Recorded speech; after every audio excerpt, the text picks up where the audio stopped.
Who's the bridegroom? See, it's a parable. Parables are interesting because there's players in the parable. The bridegroom is who? Who are we waiting for? Who's coming that we're all waiting for? Jesus, right? Jesus. We're waiting for Jesus. Jesus is the bridegroom. And then, what's the oil? What's this oil? In the Old Testament, it's the oil of gladness.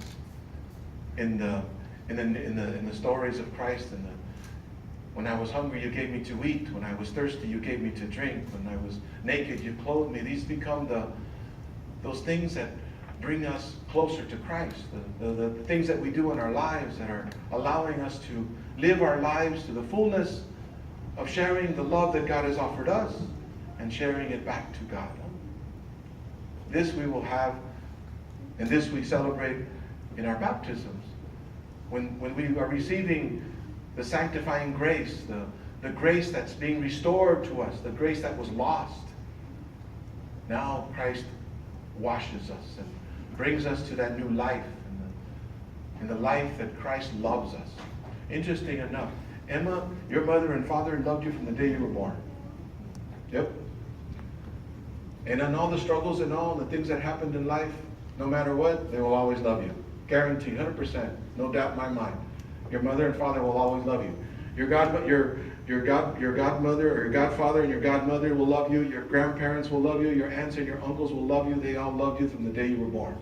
That is almost the beauty of it all. That the love of a little child when she's born is love from immediately from when she's seen. Well, in baptism, you wonder, you say, well, in baptism, how is that also communicated? Well, God loved you from the day you were born. God loved you from the day you were in your mother's womb. And God wants to love you more and more. So from the waters of baptism, you are given the opportunity to be given the grace of that love.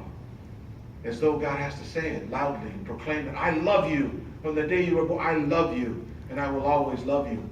That's the grace. And that power of that love, that power of that sanctifying grace is the power of the love that will keep you committed in loving God back. Because it's important that we love God and we love one another. That will be the great commandment of God. Love one another as I have loved you.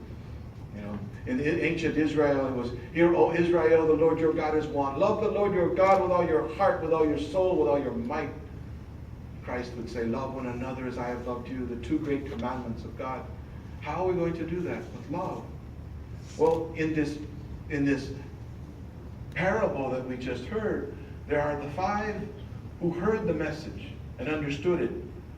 And they had plenty of oil. This gift, this love that they shared, this wonderment of life they were